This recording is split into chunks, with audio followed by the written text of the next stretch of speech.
Together San Rafael is a new citywide initiative to bring employees together across departments to come up with creative solutions to some of our most difficult challenges.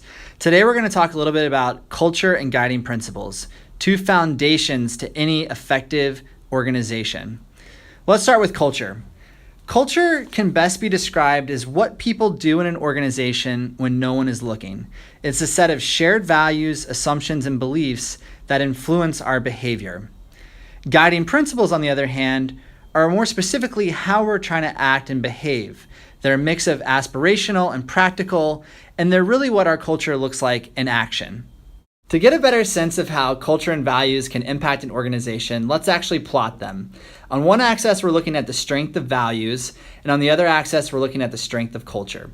So let's look at a weak value, weak culture organization. The best possible example of this is Mighty Ducks 1. Think about the team at the beginning of the movie. They're totally dysfunctional. They don't agree about anything. There's no unison. There's no cohesion. They're a total disaster.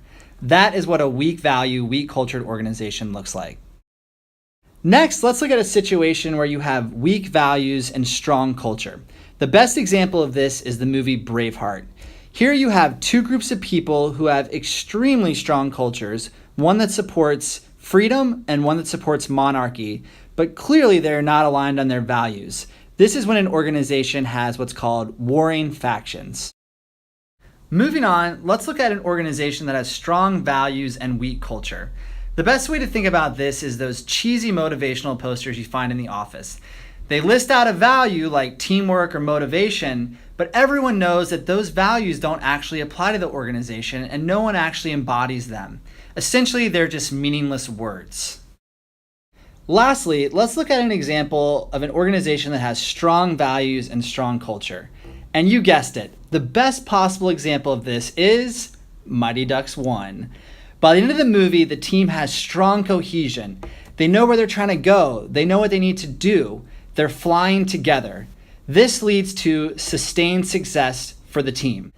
Not only does the team dominate their final game, but they actually go on in the sequel, Mighty Ducks 2, to destroy Team Iceland. Now that is sustaining success.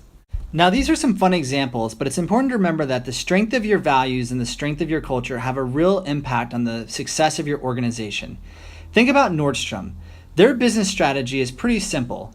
It's to retain customers through high quality service. And they do it in a pretty simple way. They have one guiding principle: use good judgment in all situations. So what does this mean in practice? Let's say that a piece of merchandise is out of stock at Nordstrom.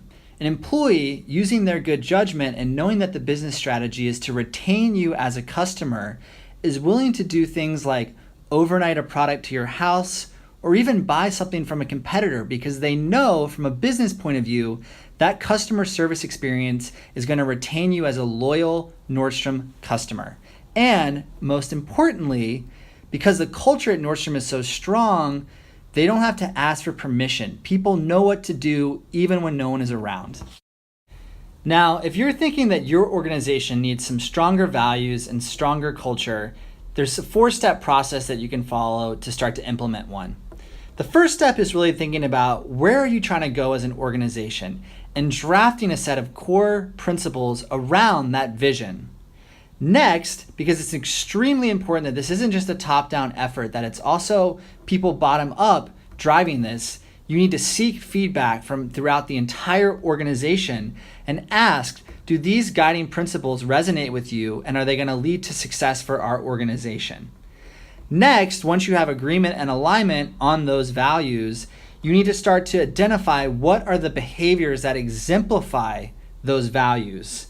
For example, what are you looking for with recruitment, onboarding? Are you recognizing people based on the values? Are these values incorporated into your evaluation process? This is how you can actually embed the values into your organizational culture. And of course, and this is step 4, the most important part, is you have to walk the talk. Otherwise, these are just meaningless words. To learn more about the City of San Rafael's Together San Rafael initiative, please visit employees.cityofsanrafael.org/TSR. Thanks for watching.